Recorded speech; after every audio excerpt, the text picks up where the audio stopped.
Oop, All right. oh, So my good light. Oh, morning. sorry. It's fine. Yeah. My light's just gone off, but I don't think you can see me, so that's not too bad.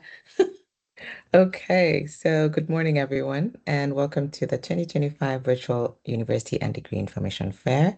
This week-long event highlights diploma to degree pathways for Seneca Polytechnic graduates with our partner institutions. My name is Sheila Murithi, and I'm the Pathways Engagement Coordinator at Seneca's Academic Pathways Office.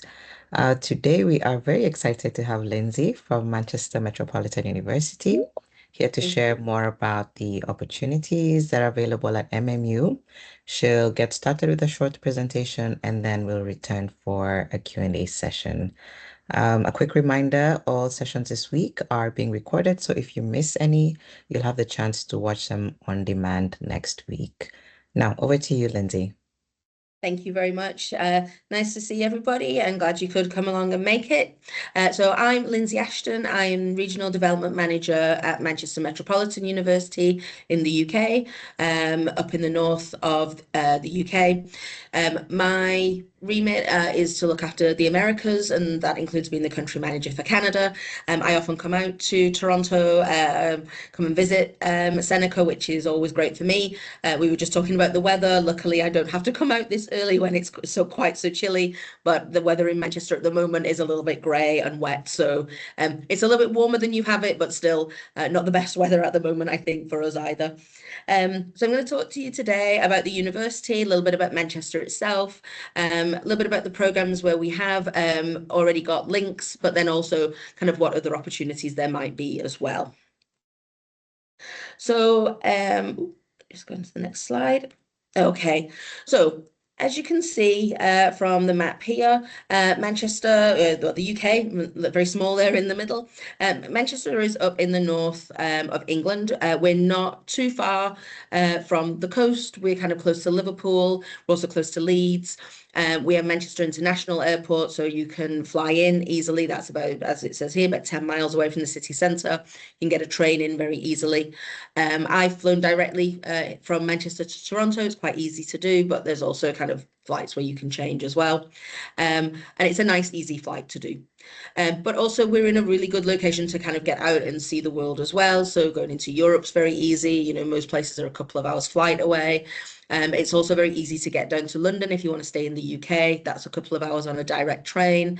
Getting up to Edinburgh, that's about 2.5 to 3 hours again on a direct train. So our location is very central and very, very easy to get around and go and see lots of different places. So Manchester itself is a great city to be in, but also a great city to be in so you can go and see other places as well. Um, so you can see it's quite quite an industrial city. Manchester was always very much part of kind of the industrial revolutions. It's always been a very industrial city. It is one of the largest student populations in Europe. We have about 100,000 students, and of that, we're looking at kind of the 27,000 international students. Yes, so that would be us, University of Manchester, University of Salford, ourselves and University of Manchester are actually right next door to each other on the same street. So of that 100,000, probably about 70 to 80,000 of the students are all just on one street altogether, which is great. It's one of the best cities in the UK to live in. That's kind of determined by the Global Livability Survey that looks at things like education, health, job opportunities, cost of living, housing. So Manchester, we've been kind of in the top for the last few years. It's a very good place to be. There's always kind of something going on. There's a lot changing as well. We're getting a lot more kind of head offices or secondary head offices coming and moving to Manchester because the north can be a little bit cheaper to live in as well. It's also one of 3 UK cities to feature in the world's top 25 student cities. And as I say, from that 100,000 kind of students in the city, there's a lot going on for students. We want to make sure that students are having a good time as well as their studies. There's a lot of investment going on in Manchester. As I say, some companies are moving either out of London or are expanding up into Manchester because the city is such a great place to be. It's a good location, as I say, to get out and about everywhere and can be a little bit cheaper. We also have Sports City, so if you're into your sports, Manchester's a really good place. Obviously, we have two big football teams, but we have the velodrome where the British cycling team trains. We have an Olympic-sized swimming pool where some of our kind of national swimmers have trained. So there's a lot, again, for you to come and see. We also have a very big Chinatown. We're the second largest in Britain outside of London, and we have the third largest in Europe. So Manchester itself, as you can see from this map, but it's just to kind of give you a bit of an idea of where we are in the UK. We are kind of north of England, obviously where you see you've got Newcastle, then you've got Edinburgh, so that's going up into Scotland. So we're the north of the UK, but quite central within the whole of the country. So again, very good location for getting around. You can see just from the little kind of video, this is just our campus. So even though we are in the city, we're about a 10-minute walk from the city centre. We do have a really nice green space actually in the middle of our campus, which our students really like in the summer. So here, this hopefully gives you a little bit of a kind of an overview of how you can see kind of across the top of the university. So the building in the middle, the glass building, that's our business school.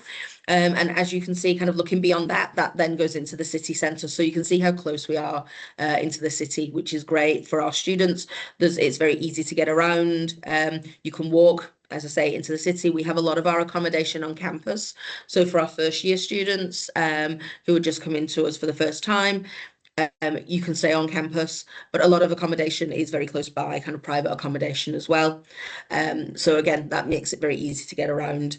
Our public transport system is also very good. So there's buses, trams and trains that will get you in and out of the city centre very quickly, cheaply and easily. We are actually quite a historical university, as you can see from this timeline. So we've actually had teaching on our campus since 1824. So last year we celebrated our 200-year anniversary, which was really exciting.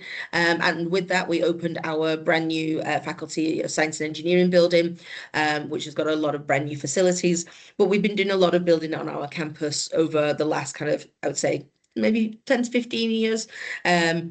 We used to be spread out all around Manchester. So the business school actually used to be in the city centre.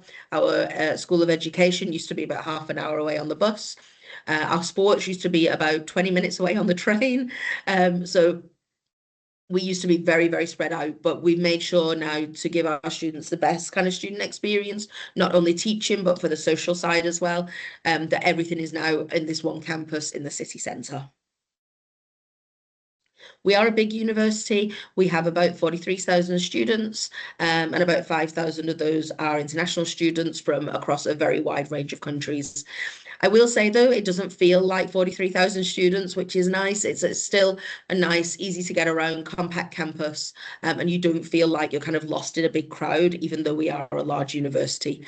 We have a very, very wide, broad range of programs available, and so we try and keep our class sizes smaller where we can.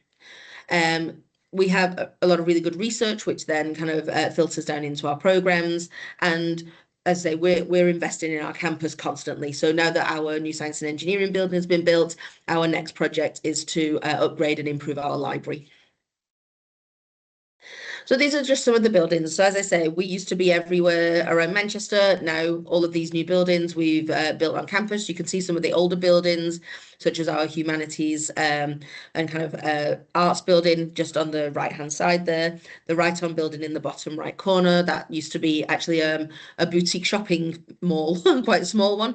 But then we've got the newer buildings like the Soda building, the business school's about 10 years old. So we've got quite a mix of facilities and a mix of our buildings on campus. If you want to take a closer look around, please feel free to scan the QR code, and I'll send a PDF of this over to Seneca so that if you want to access it, you can do. And obviously it's being recorded, so if you want to kind of come back to this slide at any time, you can actually take a proper look around the campus just using the QR code. So we have 4 faculties. We have Arts and Humanities, Business and Law, Health and Education, and Science and Engineering. And with that, we have a lot of kind of different schools and departments within those. So as I was saying earlier, we are a big university, but as you can see from the kind of the size of our schools, you can see that we've got a lot of choice of subject areas. And so with that comes a lot of programs. I'm going to start with Faculty of Arts and Humanities because that's where our main link with Seneca is. So we do offer a very wide range of subjects here, from architecture all the way down there to sociology and criminology. But our main link with Seneca at the moment is within our Fashion Institute. We have some very good rankings. We're 10th in the UK for fashion and textiles, so that's a really positive thing for our students on the programme. As you can see, our arts particularly has got a very wide range of really good rankings, and we're top 100 in the world for art and design. Humanities, we have, again, sociology, history, creative writing. We have a really successful writing school. So if people are interested in creative writing, it's actually, as our creative director is Caroline Duffy, who was the Poet Laureate. So she kind of oversees a lot of the work that goes on in there, which is great. So, as I say, with Seneca, these are the programs that we have at the moment as a signed agreement. So we have top-up programs available.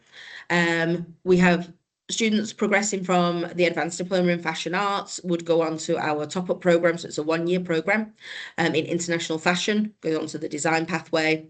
And then the Advanced Diploma in Fashion Business Management, students would then go on to, again, top-up program, which is a one-year program, and to BA International Fashion, the business pathway. That just means you study for a year, and we effectively top up your diploma program with a final year of study, and you then graduate with a degree. Essentially, what we'd be looking for you to successfully complete your program at Seneca with a GPA of 2.7. We do have an English requirement. This is required of all students, even the UK students, and we will consider your English from high school in Canada. If, however, you are an international student at Seneca and you're a non-native speaker, we will look at you on a case-by-case basis, and we'll look at what qualifications you took prior to starting the Seneca program. So also to be aware for design students, the design pathway does require a portfolio, but we do have some guidance on that. And if you have any questions, we have a really great team here who's always happy to have a chat and help. Sorry. So just to kind of give you a little bit of an overview of both of the programs. So we have the International Fashion Design and then International Fashion Business. So as I mentioned before, the Right-On building here, which is on the left-hand side, this is the kind of boutique kind of old mall building, which is it's a really lovely building to study in. You can see some of the facilities that we have. We have kind of industrial machines. We have really great space for students to do their design work. We allow students don't have to carry their stuff around. Students tend to get kind of their own kind of dedicated space. You can leave your stuff at the university, and you don't have to worry about carrying it in and out of your kind of home space all the time unless you really want to. You can see again here, hopefully for those of you looking at the design program, you can see some of the facilities that we have. As I say, we have these industrial machines, but we have, we look at no-sew techniques as well. We have, oh no, I can't remember the name, and I should do. But we have a machine where we look at the kind of the size and shape of a person and how that kind of influences the clothes and the clothes design. So we're one of the few universities who has one of those. We also use kind of old techniques as well. So if you look at things like weaving, we have weaving machines, we have old school textiles.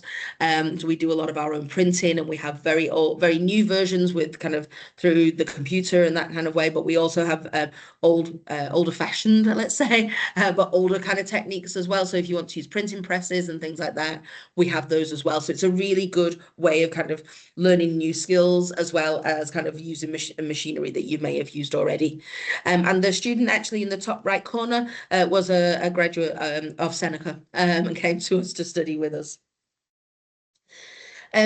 We also have our students who, you know, we make sure that our students' work is seen. So our design students particularly, we do enter a lot of competitions. We enter a lot of kind of design shows. So as you can see, top right, we go to Graduate Fashion Week, not necessarily just in London. We've been to Graduate Fashion Week in China, and our students are seen. We want to make sure that your work is seen out there in industry.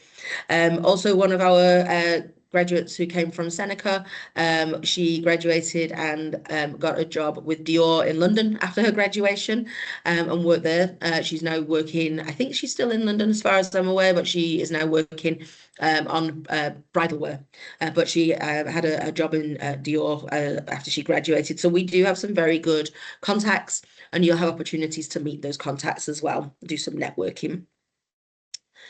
And then these are just kind of some examples of where our where our graduate design students and I think business as well have gone to. So different places. So as I say, Dior, Pretty Little Thing, Matalan, which is a company in the UK. I'm not sure if it is in Canada, but then we have some students who go into kind of freelance or self-employed work. Some students then progress on and they may stay with us and do a master's.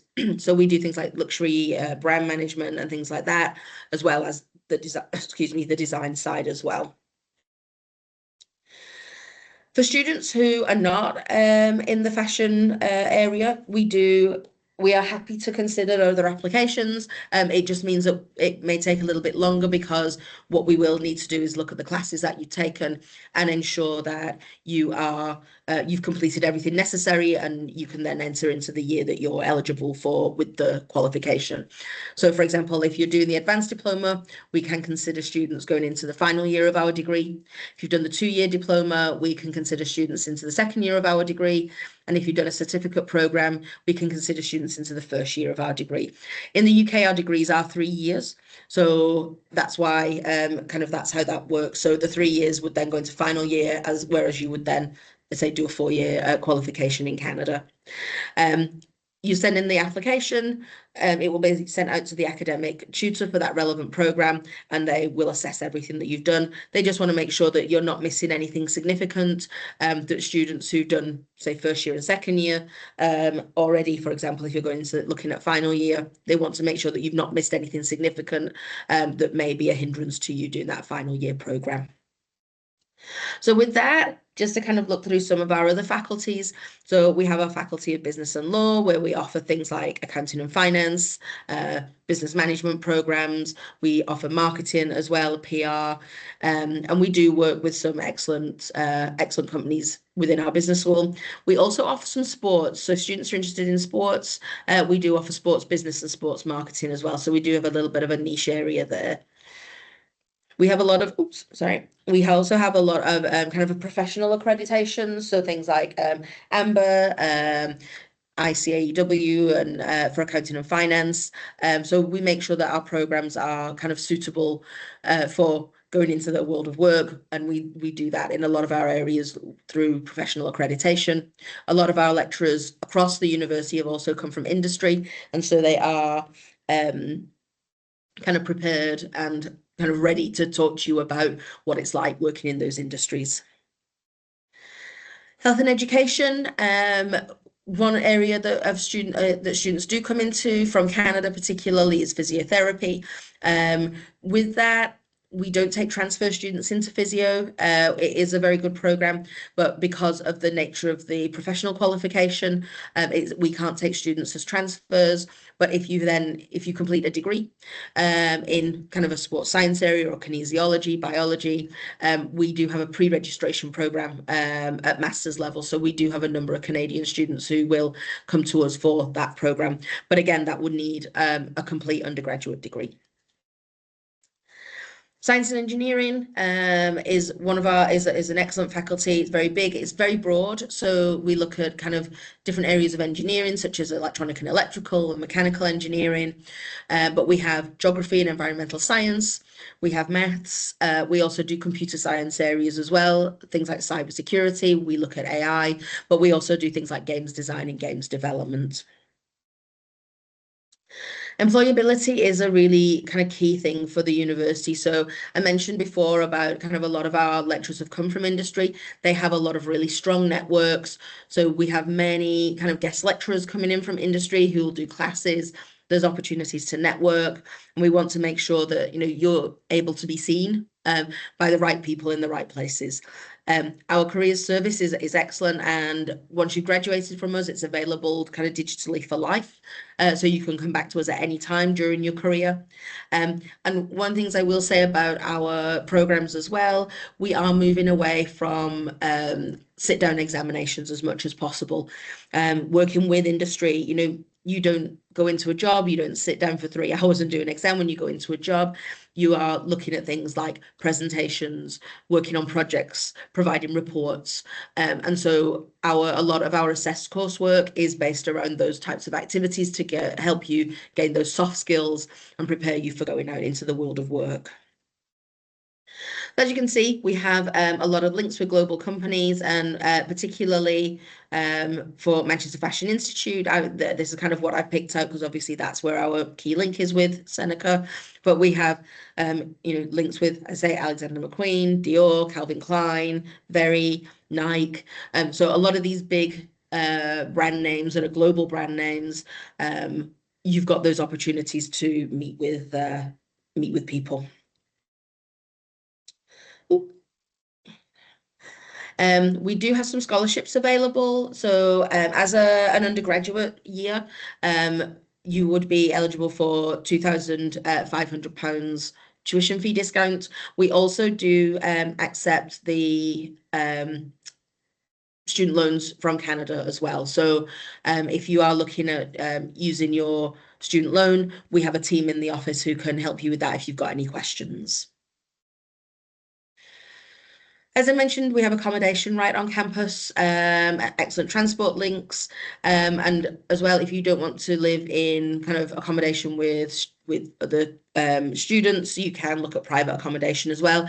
There's a company in Manchester called Manchester Student Homes, and they can help international students who are coming from abroad looking at staying in private accommodation as well. Now, that may be private halls of residence. Oops. Private halls of residence or private housing as well. We do have student support, so we want to make sure that outside the classroom, you're supported not just academically, but kind of with everything else. So your well-being, your finances, career. We have people in all of those areas. So you're given a personal tutor who can help you academically, but also you've got kind of student support for your visas. We have pre-sessional English for students who may need it. We also have disability support for students who may need, for example, extra time or may need just kind of general support within their classes. You can chat to some of our current international students. So if you go to mmu.ac.uk/chat with us, or if you go onto the website, a little box will pop up that you can click onto. You can chat with our current students and find out, how they're enjoying Manchester and how they're enjoying Manchester Met. They upload a lot of photos, maybe little videos, so you can see what they're doing kind of in and around Manchester in their spare time, as well as with class. We also have our Students' Union. So the Students' Union is a little, all UK universities have a Students' Union. You automatically become a member of that when you enroll, but they look after kind of the social side really for the students. So it is run by a team of students, which is great. So it's your voice. You can kind of speak with those students, students who are kind of taking a sabbatical year, and they will run the Students' Union for that year. But there's events that take place, there's clubs and societies that you can join. There's an international student group there, and they do have somebody dedicated to supporting our international students within the union around kind of, let's say, social aspects. They also have pastoral care as well. So as well as having that student support within the university, the Students' Union is also available if you want to speak with somebody about anything outside of your academic work. So we want to make sure that you are supported. Students can get homesick. Students may find that, it's not what they thought and they want to talk to somebody. There's always somebody available. And Manchester, as I said before, Manchester's a really great city to live in. We've got the sports, but we also have a really, really thriving music scene. A lot of music has come out of Manchester over the years. We have a very good, rich cultural history, so there's a lot of kind of museums and places like that if you're interested in that. We have good shopping, both kind of in the city centre and then slightly outside as well. And then Manchester itself is a very global city, and so we have a lot of kind of global cuisine. So I mentioned about Chinatown. We also have an area called the Curry Mile, which is a mix of kind of South Asian, Middle East food and restaurants there as well. So there's a lot that you can try, which is great. Our tuition fees at the moment, so as an undergraduate student, you're looking at around about £20,000, which I think Canadian, about 25,000 Canadian, I think. But obviously, I mentioned earlier we have the scholarships, and you can use your Canadian loans. To make an application, you would apply via a system called UCAS, which is the University and College Application Service. System. It's an online system that all UK universities are on. It's a very kind of straightforward process. We have a university course code, and then each course itself has a UCAS code. If you go onto the page of the program that you're interested in, you'll find a how to apply button, and that will give you all the information.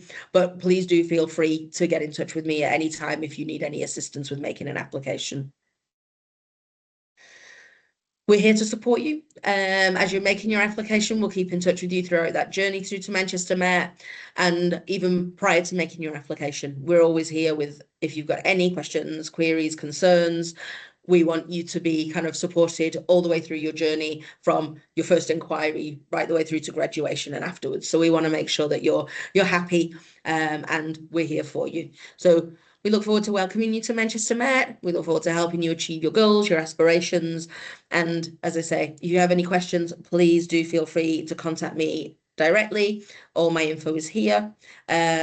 You can drop me an email, but I also have a Calendly where you can just pop in a meeting request, and I'm happy to jump on Teams or Zoom and answer any questions you might have. But also, I'm here now. So if you have any questions now, please do let me know. Thank you so much, Lindsay. Let's give it a sec to see if there are any questions that come in.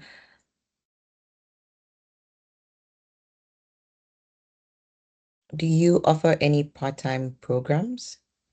We do, but students? unfortunately, we do have some, not a lot, but unfortunately, the student visa doesn't allow students to study part-time. So actually, unless you come to the UK on a different visa, so for example, if you come with a spouse and a spouse has a visa and you come on a dependent visa, you're allowed to study and you are allowed to study part-time. But for most students, the vast majority would be coming on a student visa. That student visa doesn't allow part-time study, unfortunately.